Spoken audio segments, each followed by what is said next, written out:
Hey, hi Hello, April. hello. Hello. How Hey, you? April. Hey, How are ya? Hey, how you doing, April? I'm Thank doing you. great. Thank you for joining us. We had a little technical difficulties getting the link set up, No worries. but we're here for you. Thank you, thank you for showing up. Appreciate you. Yeah, Yeah. you. Thank you. I don't know if you guys have all encountered April. I don't know if you guys met her in Squad Up or Owners Club. Maybe some have. Maybe. Yep. But I think we met at dinner. We in Arizona in Yes, the gala dinner. Yeah. You were telling me about Portugal. yes. Yep. Awesome. Are you there now or how long? No, I wish. I did. We are making progress with our build though. I'd signed off the final architectural drawing yesterday, so Nice. hopefully. And then the sub two that we have in Portugal, we're breaking stuff right now that wasn't done right. So that's going to start costing us soon when we have to fix it. Oh wow, Portugal, I heard it's a pretty great place. Yes, it's amazing. It's like the California of Europe with like the weather and the beaches. They're similar in a lot of ways. And that's where I'm at in LA. I was about to say the same thing. That's you're the fourth person told me that. Now, I live in Los Angeles. So you definitely have to visit there and see if it's true. So where do I go? What parts to go to? So where we're at, we're in this little village. It's called Ericeira, but Mhm. it's 25 minutes north of Lisbon. Okay, okay.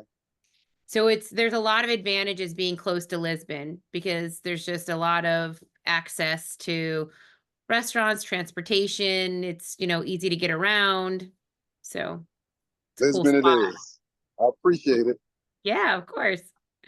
All right, guys. So let's get a little formal here. Let's button up a little bit, and let's go from the beginning and just tell us, I guess, your journey and what is it that you do, and how do you get started in real estate? Okay. So this is for me, right? Sure. Okay.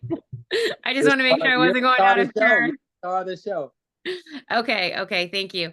So I actually got started in real estate in 2019, and it was with the Portugal purchase. The land purchase is actually where we started. And then because of that, we decided to pivot a bit and make it a little bit more formalized. So that's why we joined a community. So we started out, I joined Gator with my husband a year ago in April because I have a really busy W-2. I'm the director of talent acquisition for a private equity-backed management consulting firm. So I help build and scale recruiting teams. I recruit in 5 different countries. I do a bit of consulting at clients as it relates to talent acquisition or just recruiting capabilities. And I do it at an executive level for most of the positions. So I thought I'd take my skills that I've honed in over the last 20 plus years in engaging passive talent, because usually I'm pursuing people that don't apply for jobs, right? They're happy, they're rainmakers, they're rock stars where they're at. They're not applying to job postings. So I have to find them and engage them and convince them to join our firm. So I was like, well, I could use that with sellers and agents. So let's do real estate more officially. So we joined, like I said, Gator first, because I was like, well, we can put some money to work. I have a busy W-2. And then trying to get my Gator reps in, I quickly found out that I was coming across deals. So then I saw top tier TC. I joined that with my daughter-in-law. She's a TC on our team. That's not my jam. Like I'm more about like just maybe contracts and locking them up and engaging sellers and agents. And so she's been doing really great. She's joined a team. She's been working the last 6 months with Lily on Justin Tumanowski's team. So she's been working a lot of files, getting great experience. So that's been really exciting. And then joined Sub 2 in November because I started coming across real estate deals. And the first one I came across was a Sub 2.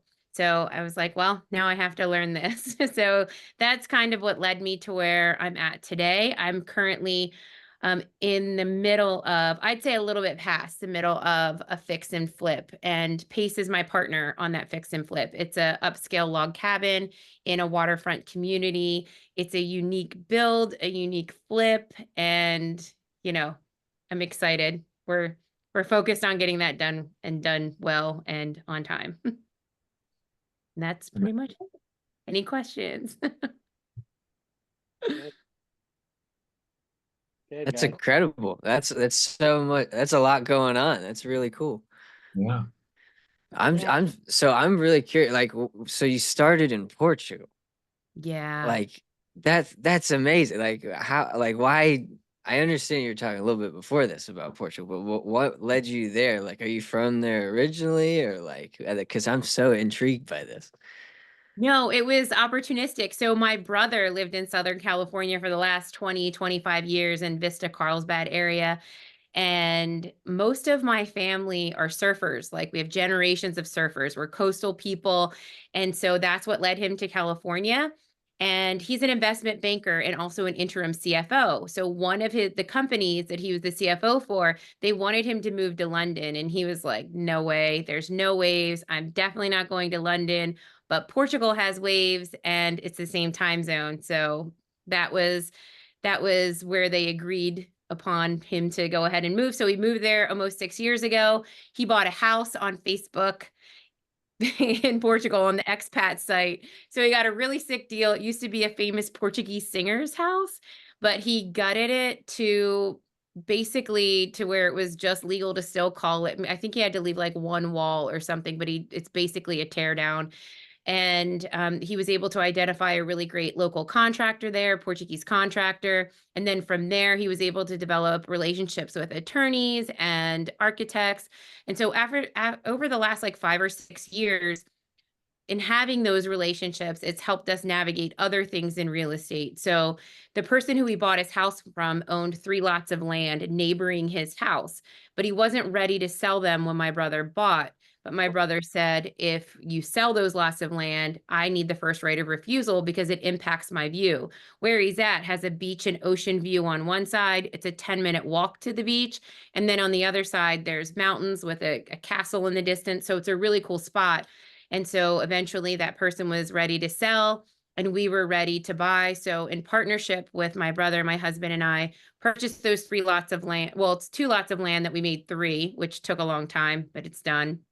And so we have the top lot, we're building that. And then we, in partnership with my brother, the second house is an Airbnb. And then the third house, he's going to take as an additional house. And so hopefully we can start building our retaining wall and start our construction. That's amazing. That's Yeah. so cool. That Yeah. is so cool. And we have a sub 2 there too. I don't know if you caught that in any of it. Oh yeah, yeah. That's just. How I does that can't believe that. Yeah, hold on. How did you get a sub 2 in Portugal? How did you convince the seller to do that? I mean, that's crazy. Well, the seller is an American, so that helped. Not that she was familiar with sub 2, but what happened was my brother met her because my brother lives there full time. So, and he comes back to California once in a while for like business stuff, but he met her. She was just overwhelmed. She spent €1 million on her build, Oh my 700,000. It's new construction. 700,000 of it was her own personal money. And I think she got taken advantage of by a contractor there. She went and got a loan for an additional 300,000 to complete the construction. Still wasn't done right. She was just done. My brother met her and she was like, I just need to get out of this. I just want to go home. I just want to cap my losses. And so he asked her, how much do you want for this property? Because she couldn't get her certificate of occupancy to even do anything with it. And she said, I would just be happy with 500,000. I just want to get out of here. And so we took over her existing mortgage subject to, and it's a 5.4 interest rate. And then the additional 200,000, she seller financed, 0 payments, 0 interest until we sell the home, because it does require another 200,000 to complete it. So, we have to make an investment in it, but it's still a really great deal for us. The ARV is 1.4 million. It's in Cascais, which is kind of like it's like a Beverly Hills of Portugal, or it's more like a Riviera, like a French Riviera, but in Portugal. So it's super high end and it's exciting, but it's also kind of challenging. And the reason that we could do that is because we took the sub 2 language, PACE's sub 2 contract language, gave it to our attorney who thankfully, she's just, really open to helping us be successful in Portugal. And she said, well, we don't necessarily say things this way, but this concept is possible.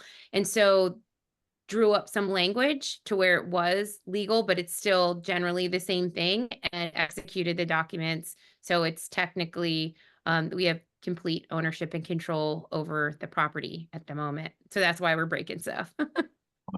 Yeah. And that's the lawyer that your brother met while working there, or was she?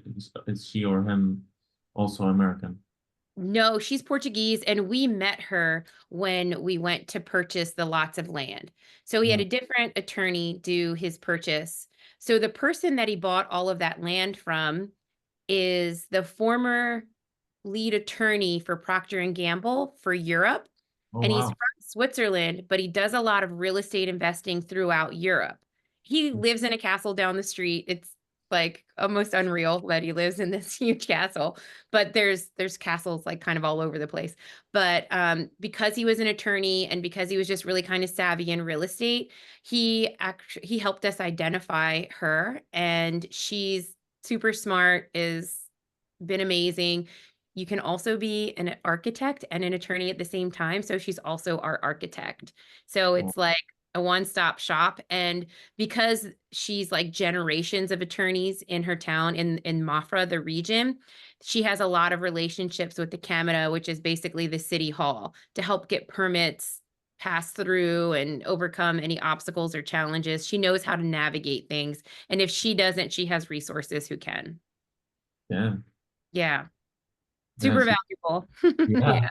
Very valuable. Are you thinking of doing another one over there, or is it Yeah. just, yeah, I bet. Yeah. Yeah, after all of this, if you can't, it's too much, too valuable to stop, right? Well, my nephew's now an agent. So my brother's son, he's now a real estate agent. And we were like, keep your eye out for similar type of deals. The way they structure deals in Portugal is a little bit different with like their down payments and just some of the mechanics of the deal. So there's a little bit more that we need to learn. And the other thing that's really interesting is there's no escrow. So I wired the seller 6 figures in cash from my phone, and I just had to cross my fingers that he was going to show up at the attorney, and he did. Well, I felt really good about it because my brother already had a relationship with them, and this is a couple years later, but it's really strange. It's a really strange feeling to just like send it to Yeah. the seller and we'll see you at the attorney. And what they do in Portugal is, and it's just an old law, I guess, because maybe like 50, 60 years ago, literacy may or may have been an issue. They read all of the documentation to you in Portuguese, whether you understand Portugal or not. So they can't say that we didn't tell you the agreement or your purchase or what's going on in this transaction. So that's another piece. Like, you just sit there, and whether you understand it or not, you're like, cool, here's my passport and I'm going to sign. Damn. Oh, this is done in American currency? These No, transactions? Oh, it's more probably expensive because it's in euros. Yeah. Yeah. Ooh, that's Yeah. kind of scary, sending money over like that and just crossing your fingers. yeah. Transfer wise, I was like, psh. Yeah, that's I got kind a question. of, with this one, you kind of had a built-in relationship, sort of, Yeah. kind of. But I'm thinking moving ahead, you said your nephew's a realtor.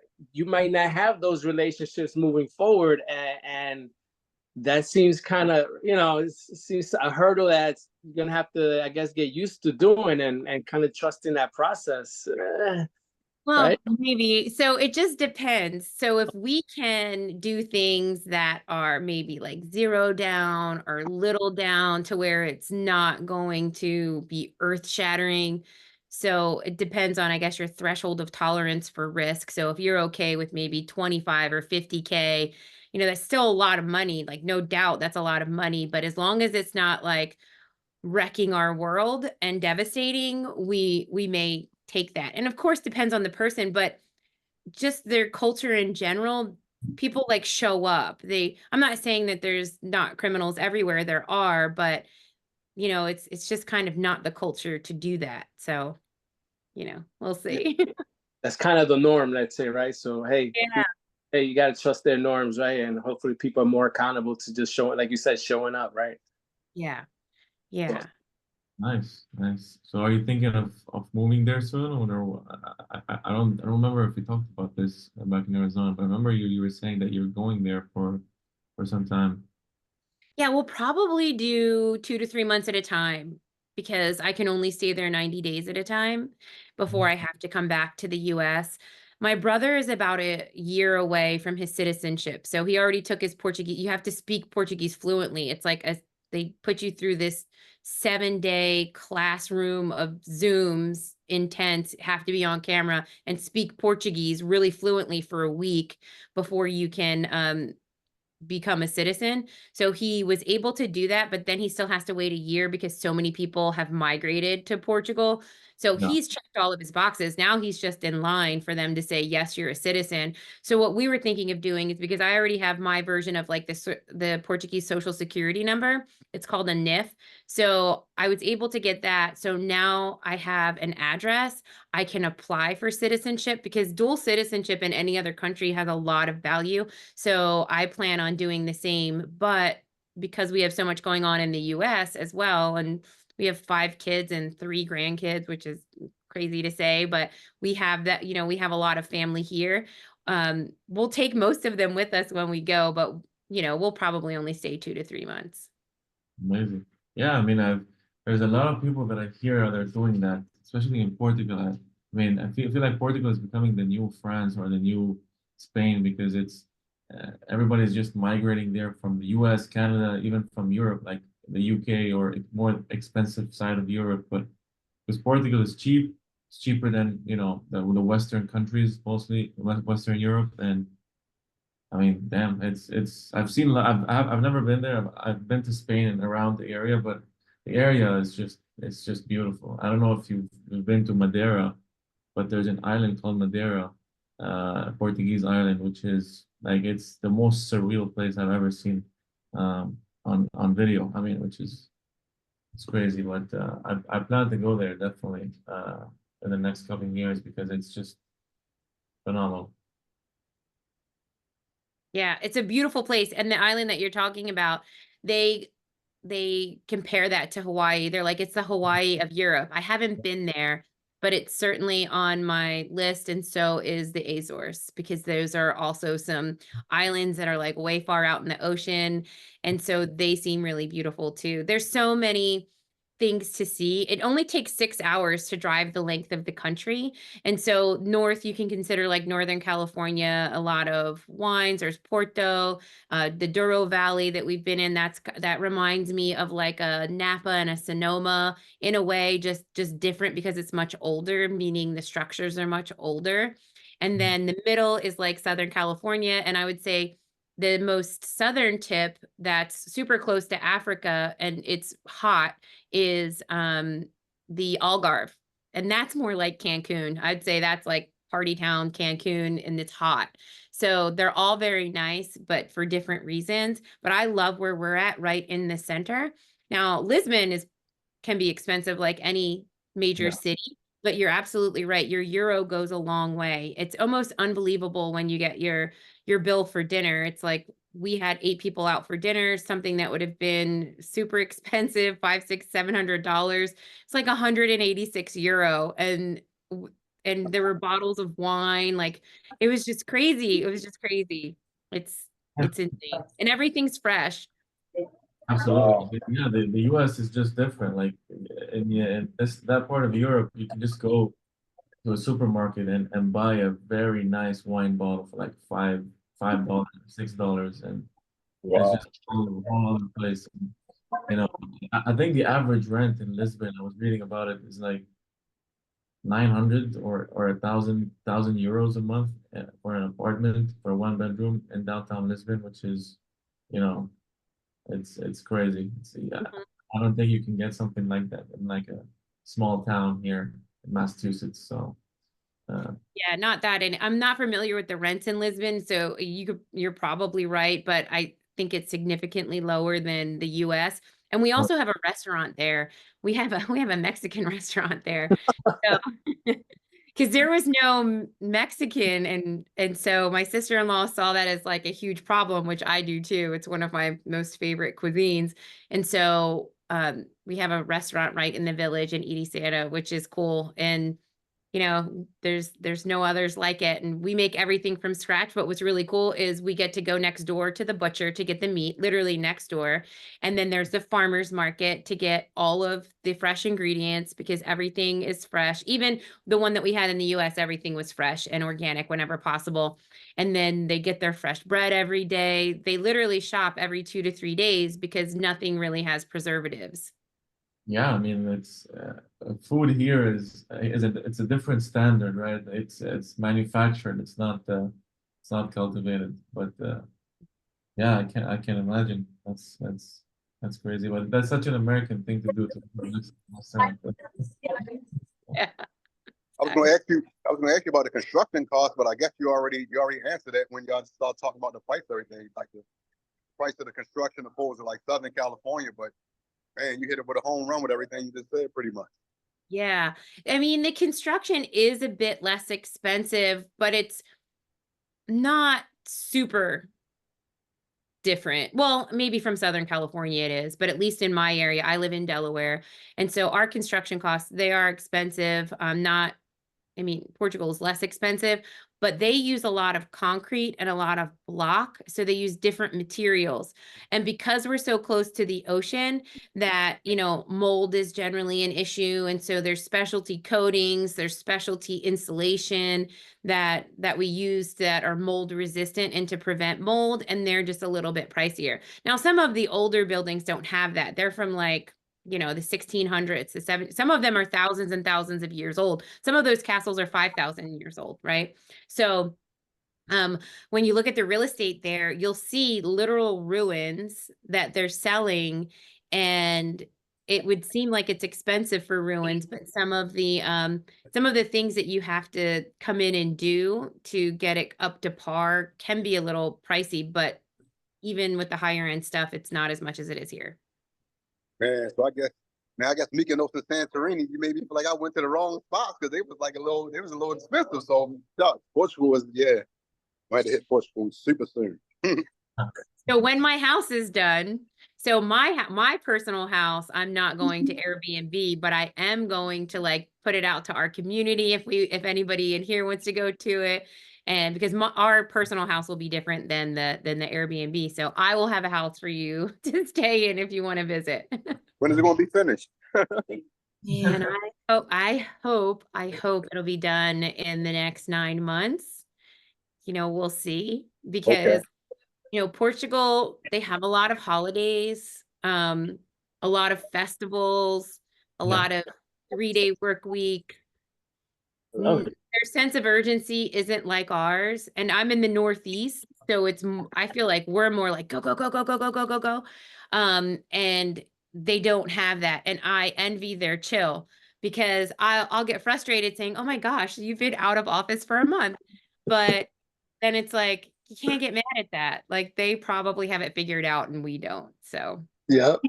Yeah, it's a different life. It's a different life over there. They barely work. They have like 3-4 months of paid time off. They're chilling. You go to Barcelona in the winter, and you know it's like 85 degrees outside. But you think there's tourists around you, but they're all locals, just enjoying their day. And it's a Wednesday.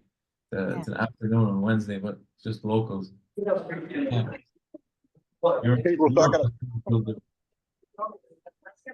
So I got a question. So if I was me and my wife was coming there from September the 8th to the 15th, where would be some good spots to go or whatever? You gotta make sure we switch information. So I'm thinking about coming in a week or so. Yeah, I definitely have spots all throughout Portugal from the top to the bottom. That's a good time to go. I like September. If you are ever interested in seeing 100-foot waves, Nazaré is just an hour north of Lisbon. And the big wave season there is in the winter. So I don't know if you've seen any of those things on TV where they tow people out on a jet ski and drop them in those huge waves. But when you're on the shore, the ground rumbles. Like you can feel the energy from the wave crashing. It's so intense. There's nothing like it in the world. But if you happen to go in the colder months or in the winter, that's when the big waves come in. And if you want to understand how the weather patterns are there, it's the same latitude as New York City, literally straight across the ocean. And they have 4 seasons similar to what we have here in the Northeast. It just gets a little windier there because they're, their position on the ocean. It's a little windier. And so sometimes during that time we'll have a bit of sandstorms, not really sandstorms, but sand will cover all the homes. But the sand is from the Sahara Desert. So the sand is from Africa because it's so close to Africa. And then we have to have the homes cleaned because the desert sand, it's cool. It's so cool. Right, just another world, right? That you step in. Yeah. I don't even think it's Portugal. I think she's saying it's like heaven or something like that. It's paradise over there. I'm I love excited it. for you to go. You should definitely go. Let me know, when you plan on going, and I actually keep a list. I keep a list I can share with you. Okay. Yeah, I make sure we switch information. So yeah, that's no problem. Yes. Are you actually going, Dana, in September and end of September? Yeah. Our anniversary is 9/9/18. So we were sitting there thinking, then you know how you in the hustle and bustle run around doing this, doing that. Then you remind me, like, hold up, our anniversary is like coming up. I'm like, oh, okay. And I said something about Portugal. Like I said, the only parts of Greece we've been to Mykonos and Santorini. I remember, like I said, a couple of my friends said that Portugal is like the California of Europe. So yeah, so that's where we had to go at. Yeah, it's gotten really popular over the last 5-6 years. Specifically, the real estate has appreciated over 30%, I think. It's one of the top 10 most safe countries to be in. And I would say it's a great place to check out the rest of Europe. So usually what we do is we'll go to Portugal and then we'll, hit up Italy, or we'll hit up Spain, or we'll hit up other countries from there. Because for us, I'm always flying back into one of the airports near New York City. And so, because I can get a direct flight, it's $500 cheaper than flying out of Philly. And if I flew out of Philly, I'd stop in New York anyway. So it's like, I want to control my destination for those 2 hours, or my destiny for those 2 hours. So we just drive and fly out of there. So for you being in California, that's going to be a long haul. I would recommend staying as long as possible, because that's a I gotta make it work for my while. Okay. Mhm. Well, so it's gonna be about like 15 hours. Well, I mean, how long? So yeah, it takes you about 6 hours to get to New York City from LA. So yeah, and then it would be another 6 from there. So I'd say, probably about 13 hours, 14 hours. Okay. Yeah, it's like me going to Hawaii. Man, we did Thailand. I think when we went to Thailand, one of them was like 21 hours. So it seeming like it seemed like it's long, like kind of like talking about it. But once you get up in the air, it's just like time to start going by. You don't have no choice but for it to go by. So the best airline to go is So if you get yourself to New York and then get to Portugal, I would recommend Air Portugal. Okay. So like Hawaiian Airlines going to Hawaii. Exactly. It's just nicer. The seats are soft and Plush. Yeah, exactly. And you can bid on first class. So that's what we do. We bid on first class. And sometimes you can get to first class for as little as $500 additional, which is not bad. You can lay down. Not bad at all. On the, So yeah. All right. Let's get back to the States, guys. Enough fun. Get back to the States. Yeah. Enough travel talk. I thought this was the Zoom call right here. How did you get Pace into your deal? You had a relationship with him already, or how did that work? So I came across this deal opportunistically, and when I submitted the offer, they didn't accept our offer right away. We weren't the highest offer. And what happened was, when we were at Squat Up Summit, that's when they called us and said, we like you the best, and so we're going to sell the house to you. So my husband and I were like super stoked. And then I was like, it's a sign for me to join Owners Club. So then we joined Owners Club. And I think just maybe have, well, I mean, Pace did answer my emails before. I didn't email him a ton, but you know, if I emailed him here and there, he would answer me prior anyway.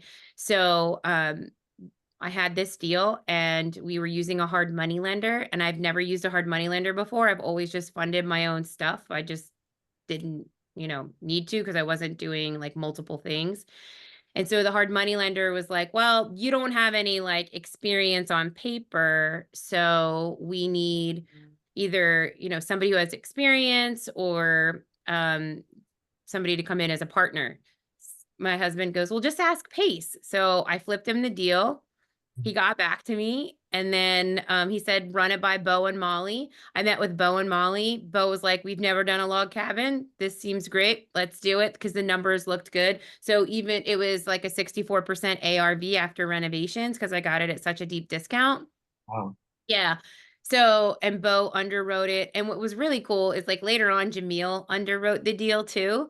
And he came in at the exact same number as Bo. So I was like, now I feel, you know, Bo is amazing, and I was confident in his number, but it was just kind of cool that he did that too, because it's a unique property. And so we had an experience of the hard money lender backing out after everybody signed at the closing table. So yeah.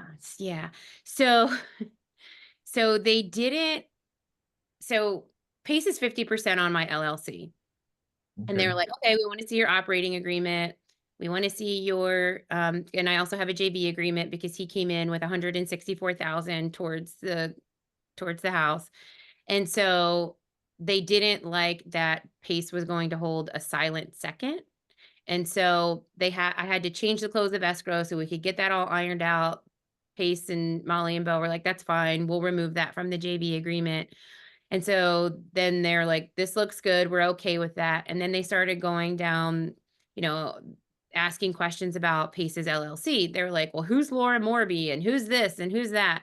And I was like, oh my gosh, don't blow up my deal by asking Pace a million questions. And so he was so gracious and did everything. They needed him to prove his liquidity and like all these things.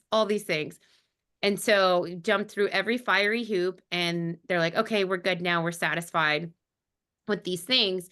And so I had to change the close of escrow. I was actually working it out when we were in Scottsdale for the retreat. So I had to change I was in the hallway changing the close of escrow to a week later, and no, the 3 heirs were not going to be in town on that Friday. I was extending it to the Friday, and they said, well, we need to settle on Thursday. I was like, Thursday's fine, but on the addendum, let's just say Friday. For some reason, I felt like I needed Friday. I don't know why, but I insisted. And they're like, okay, fine, but we're settling Thursday. No problem. I'll see you at the attorney Thursday. We get there, and Pace's money was in super early. We all sign. I'm at the table with the sellers. One of them was mobile notary. With the other 2 sellers, they're handing me keys. They give me this beautiful painting of the log cabin when it was originally, somebody took an aerial photo, like all of these things that they cherished about they're giving me all these things, like all these little, I don't know, like things that went with the house is the easiest way to say it. So I felt really uncomfortable because we hadn't officially closed the deal yet. So 1 o'clock is the settlement time. The money's not in. They wait around for 45 minutes. They had places to be. I said, if you're okay with it, we could either wire the money or I can bring you the check. And they're like, yeah, no problem. Well, we're in the attorney's office, and at 4:30, the hard money lender finally calls me back and says, I've got bad news. We're not funding this deal. And I was like, oh my gosh, what am I going to do? And then I was like, wait a second. I have 24 hours. I have until tomorrow. And the attorney, I felt so bad for her because she felt so bad for me. And I was like, don't even worry about it. She goes, do I send Pace's money back? I was like, absolutely not. Just give me a minute. I just need a minute. So then I started making phone calls. And then thankfully someone else in Owners Club sent the money without even asking me or talking to me, just sent the money, sent the 109,000 that I needed, because my liquid cash, I put all my liquid cash so it was Pace's money, her money, and then my money that I was using for renovations. I paid for that. I paid for the closing costs. And then because we settled a day late, it was the day past when the property taxes were due. So then I had to pay another $4,500 on top of that because they wouldn't record the deed unless I paid it. And I go, oh my gosh. I was like, okay, it's fine. Everything's fine. Molly's going, you know, this happens. Just don't stress. Don't worry. And nobody knew I was freaking out, but I was freaking out. And so I was just worried about the acquisition. So then we acquired it. Like I said, it was a super deep discount. I was like, oh my gosh, this is great.